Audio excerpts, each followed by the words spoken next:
tu dois te cracher, tu te craches. J'accompagne des mecs qui font minimum 30 000 par mois. Ils savent pas que t'es un expert, ils savent pas qui tu es. J'ai dit, 100% honnête. On est à Marina, c'est un quartier à Dubaï. C'est celui où j'ai décidé d'habiter pour le moment en tout cas. Pour présenter un peu le quartier, Marina Mall. Donc si tu veux faire un peu les boutiques, juste derrière toi, on a un petit café avec que des entrepreneurs. 34. Mon appart, il est dans ce bâtiment.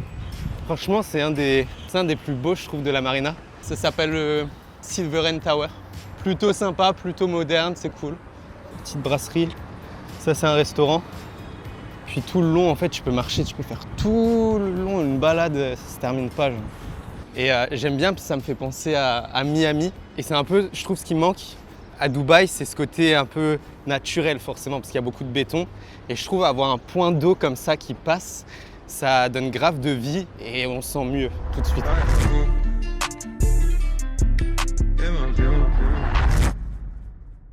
Vous pouvez rentrer. Bienvenue, enlevez vos chaussures. Bienvenue, l'appartement. Ce mois-ci, je prends au mois, je change un peu chaque mois comme j'ai expliqué pour visiter tous les quartiers de Dubaï et savoir en fait où j'ai envie de vivre et m'engager à l'année. Petite Resident ID, ça y est, on est officiellement émirati. Voilà. En fait, quand tu reçois ça, direct milliardaire. Donc ça, c'est cool. Non, en vrai, c'est juste la carte de résident qui te permet de rester ici à long terme parce que tu as créé ta boîte. Pourquoi avoir créé sa boîte aux Émirats? Évidemment, pour la culture. Voilà, c'est vraiment pour ça que j'ai choisi ce pays. Et évidemment, la raison un peu obvious, je vais pas faire le faux cul, la météo, il fait beau tous les jours. et voilà, il n'y a vraiment rien d'autre. Ok. C'est vraiment tout quoi. J'ai dit 100% honnête. J'ai dit 100% honnête. Donc j'aime bien, c'est plutôt spacieux. Moi, ce qui m'a fait kiffer, c'est les moulures. Je trouve ça incroyable. Ah, c'est du plastique. C'est fake. À Paris, tu vois, c'est vraiment, je pense, du plâtre, taillé, machin. Là, on est sur du plâtre. T'entends le bruit, ça sonne cru et tout. Canapé pour s'asseoir. Ça va, c'est quoi? Ça, c'est le trophée des 100 000. Là, j'en ai ramené qu'un seul à Dubaï. J'ai fait YouTube pendant près de 10 ans. J'ai généré près de 400 000 abonnés. C'est pour ça que je suis venu ici, en fait. C'est pour développer une agence pour accompagner les entrepreneurs sur YouTube et faire plus de vues qualifiées et plus de conversions. Un salon et une chambre. Déjà, pour une personne, en vrai, c'est largement suffisant parce que je pourrais vivre franchement dans un petit bureau de 6 mètres sur 6 mètres. En vrai, l'endroit où tu vis, c'est aussi ça qui motive à te lever le matin, à te donner, à travailler. Donc, ça a quand même une importance. Par contre, l'inconvénient, c'est que les rideaux, ça, on ne sait pas, mais ils ne sont pas automatiques. Il n'y a pas un bouton. Parfois, il y a un bouton. Ça veut dire que tous les soirs et tous les matins, tu dois batailler. Et en fait, c'est là. Donc là, on va rentrer dans les détails ultra spécifiques. Ici, ça fait des angles. Et les angles avec le rideau, c'est un enfer. Comme je disais, moi, ce que je kiffe, c'est avoir un point d'eau. Comme ça casse un peu ce côté béton de Dubaï et ça apporte du naturel, un peu plus de vie. Parce que dans l'eau, il y a des poissons. En fait, quand tu te réveilles le matin et que tu vois des putains de yachts en bas de chez toi, tu vas pas rien faire de ta journée, ça n'existe pas, t'es ultra productif. Ça, c'est la roue des activités. Je me suis dit, je vais faire une petite roue avec quelques activités et une fois par semaine, on la tourne. Je peux la tourner moi ou... Vas-y. Comme ça, il n'y a pas de triche.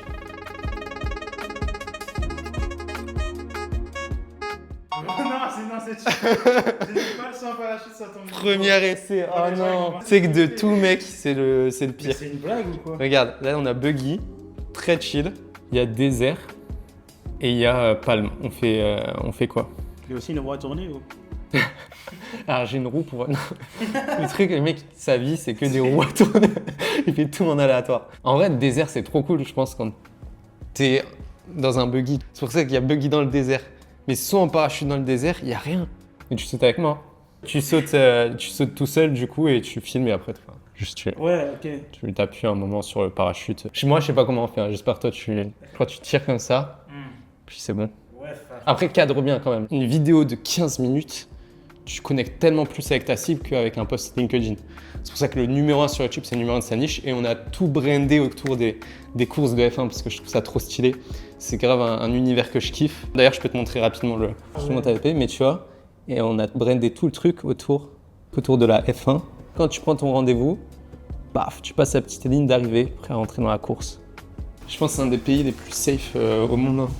En fait, tu te poses pas la question. Tu sais, ton instinct de survie, il se déconnecte un peu. En fait, tu te rends pas compte quand t'es en France, mais ça te prend de l'énergie mentale. Attends, le mec à gauche, il est pas louche, puis machin. Ou alors même ta copine, dans un pays en sécurité, ça fait tellement du bien. Uber ici, c'est cher ou c'est pareil qu'en France? C'est subjectif. Moi, je trouve que c'est pas cher parce que j'utilise pas tous les jours. Par contre, c'est beaucoup moins cher qu'en France. Ici, c'est 30 minutes, 30 euros en gros. C'est une minute, 1 euro, j'ai l'impression. Donc, Ouais, c'est vrai, c'est plus ou moins ça.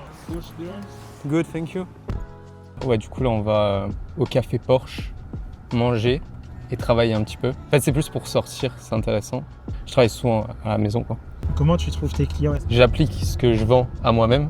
C'est-à-dire que je fais des vidéos YouTube où je parle de ce que je fais et ça me ramène des clients. Donc, il y a Instagram aussi parce que c'est un écosystème. En gros, ça marche, Instagram, parce que les gens ont vu à un moment ou à un autre une vidéo YouTube et du coup, ils ont confiance. Il y en a, ils voient trop YouTube comme genre un truc indépendant, un canal d'acquisition, alors qu'en réalité, ma vision, c'est le moteur du business. Pour rester dans l'analogie de la F1, c'est le moteur du business. C'est ça qui fait avancer le business. Mais si t'as qu'un moteur, tu roules pas. Et franchement, bouche à oreille. Bouche à oreille, recommandation. Et après, moi, j'ai pas besoin de 50 000 clients parce que c'est du recurring. Donc les mecs renouvellent et je reste avec les meilleurs. Et j'aimerais bien me mettre un peu sur LinkedIn, même si ça me cringe à mort LinkedIn. Genre ça m'angoisse. Je sais, j'ai ma concurrente sur Dubaï, elle est que LinkedIn. Alors qu'elle vend du YouTube. C'est assez drôle. Ouais. Mais elle a raison dans le sens où notre cible est sur LinkedIn. Mais moi, ça m'angoisse. Je trouve ça trop cringe. Moi aussi, LinkedIn. Toi aussi? Je trouve que ça fait. On dirait un peu Facebook. Tout le monde est un peu faux cul. En fait, c'est comme les mecs qui viennent en soirée networking, mais pour trouver des clients. La joie de ne pas avoir de voiture. Et pas me garer, c'est bon. Le café Porsche. Regarde, même là, le quartier avec les palmiers et tout. C'est cool, c'est joli. C'est pas mal, hein? C'est quoi ta voiture de rêve, toi? On a une ou pas? Je pense que si je devais en acheter une, ça dépend. En France, ce serait peut-être une Porsche parce que ça passe un peu partout. Et la GT3 là, derrière ça, t'en penses quoi? Bah ça, c'est l'ancienne version. Moi, je suis pas trop fan des anciennes. Ouais, c'est Mathis Clouet qui avait une GT3 RS, je crois. For him, we'll take one acai bowl. Sell, please. Shell. Some water, please. Cool, right? Yeah, please. Thank you. J'aime bien quand tu précises. Froid? Non, vraiment chaud quoi. L'eau du bain bouillante, s'il te plaît. Du coup, l'anglais, toi, ça se passe comment? Tu parlais déjà un peu anglais avant de venir ici ou... Je sais pas, et les gens ils disent tu parles anglais, si tu parles pas anglais. À quel niveau tu te dis je parle anglais? Pour moi, il y a un spectre. Moi, je parle assez pour comprendre ce qu'on me dit quand ils ont pas un accent pakistanais. En fait, si tu parles pas anglais, mec, t'as un retard sur ton marché. C'est-à-dire que tu dois attendre que ta concurrence ait compris ce qui se disait aux States, qu'il les retraduit en français. C'est du téléphone arabe en plus. Donc cet après-midi, on va voir ce mec, Roman Cover. Ça fait longtemps qu'il est dans le business, il a fait plusieurs millions. Et du coup, je suis en train de tout analyser, voir tous les blocages. Il y a énormément de choses. Thank you. J'accompagne des mecs qui font minimum 30 000 par mois, tu vois. Donc c'est des mecs qui sont en place. Parfois, ils font des 100 000, 200 000 par mois.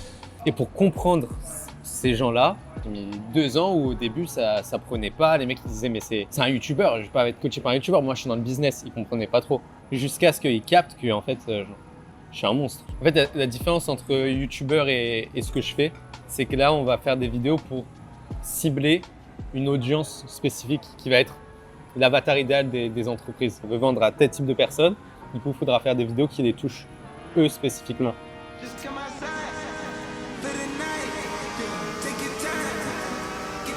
Au final, c'est cool, on l'a eu notre circuit là.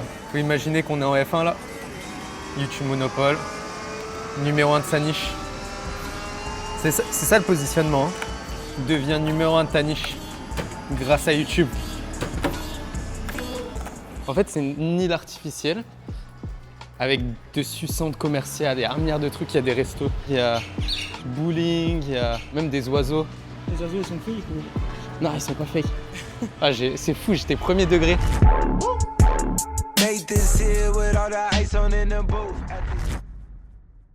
L'avantage, quand tu es sur place, tu peux travailler avec les gens en vrai. Tu bosses, mais tu crées aussi des souvenirs. C'est pas juste en ligne, genre je t'ai envoyé un PDF, regarde mon PDF. Tous les gens avec qui je bosse, il y a un coaching en présentiel sur Dubaï. Je peux les assister sur un tournage, c'est inclus. Ça renforce le lien avec la personne. Et quand il y a un vrai lien de confiance, derrière tu travailles mieux, tu as plus de résultats. Parlons un peu plus de la stratégie. Il y a plusieurs... Oui, il n'y a pas d'intro, c'est... Ok. Non mais ça... Pourquoi t'as fait une vidéo sans intro? Parce que... Et après tu fais 45 vues en 2 semaines et tu me dis putain je comprends pas. Parce que c'est une grosse vidéo qu'on a découpée. Mais en fait, en plusieurs épisodes, je me suis dit. C'est ça le problème, c'est qu'on n'est pas sur Skool. Comprends la différence. Skool, les mecs, ils te connaissent, ils connaissent ton expertise, ils connaissent ton produit, ils ont payé pour ton produit, ils veulent rentabiliser, donc ils vont sur Skool regarder ton truc. Ouais, c'était de la merde là, j'avoue. Okay. Sur YouTube, les gens ne te connaissent pas, ils savent pas que tu es un expert, ils savent pas qui tu es. C'est pour que ça donne lieu à ce genre de rendez-vous avec toi et des personnes qui regardent aussi. Donc c'est bien qu'on en arrive là. Mais même du si coup... je commence à de moins en moins aimer cette vidéo parce que tu me dis je suis retrouvé. Mec, j'ai pas fini. Du coup, ça dit quoi avec les clients? Bah, ça se passe nickel, là ça va faire 1 heure. On prend une petite pause de 5 minutes. D'ailleurs, on va sortir la version longue sur YouTube la semaine prochaine si vous voulez, donc n'hésitez pas à vous abonner. Et puis je pense qu'on va reprendre un... On va faire des merveilles. Comment on nous s'agite? En fait, quand tu fais une vidéo, les gens peuvent pas répondre parce qu'ils sont pas sur le tournage. Donc, comment faire en sorte de pas leur mettre un tunnel de 20 minutes et qu'ils se sentent quand même intégrés à la conversation? Et ben pour ça, tu dois pas que parler en mais aussi te mettre à la place de la personne et te demander à quoi elle pourrait penser à ce moment-là.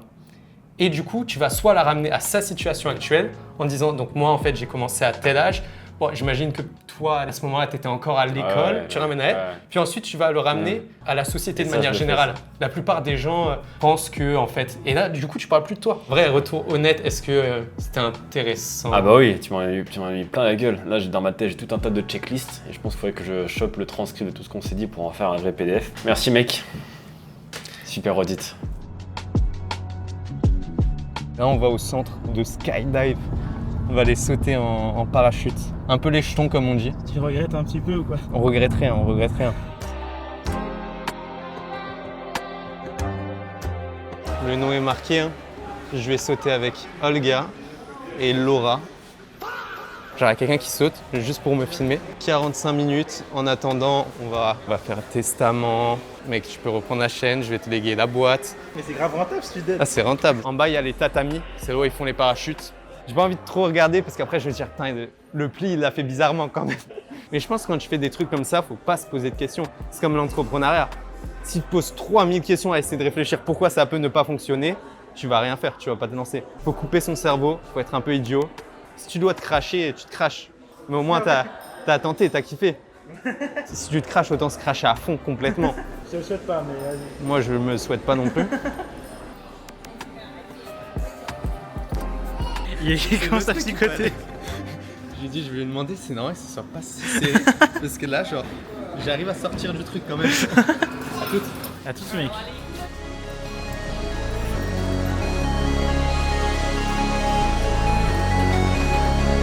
Putain, en plus j'y ai pas pensé, il m'a pas payé en fait. Donc c'est là, c'est Humeur qui va me payer en fait.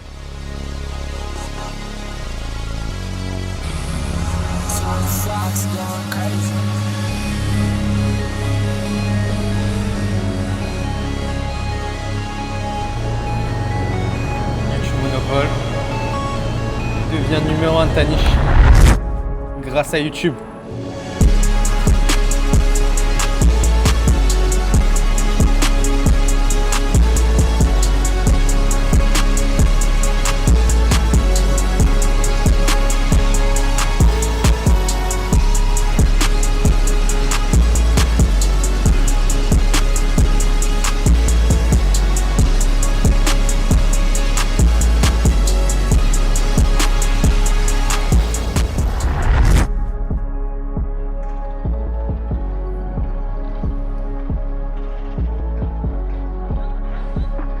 Mec, c'est score. On a sauté en premier. Quand le parachute s'est déployé, j'ai cru qu'elle m'avait détaché. parce qu'on tombait à fond, puis d'un coup j'entends. En fait, t'es tellement dans le truc que t'oublies qu'à un moment, faut que le parachute il sorte. Le début dans l'avion, ça faisait un peu flipper, je sais pas pourquoi, parce qu'il monte vite, énormément de bruit, tout le monde est entassé. Écoute le bruit. Ah bah c'est mon avion qui atterri peut-être. Ouais. C'était cool. Les gars, on va terminer cette vidéo ici parce qu'après je vais rentrer, je vais bosser toute la soirée, ce sera moins intéressant. En tout cas, c'était un plaisir. Si vous avez kiffé, n'hésitez pas à me le dire et peut-être je referai des vlogs. Et puis si potentiellement vous voulez que je vous accompagne sur votre chaîne YouTube, je vous mets les liens en description. Il y a ma LP avec tout ce que je propose comme service. Donc je vous dis à très vite. C'était Arthur Moza. Ciao.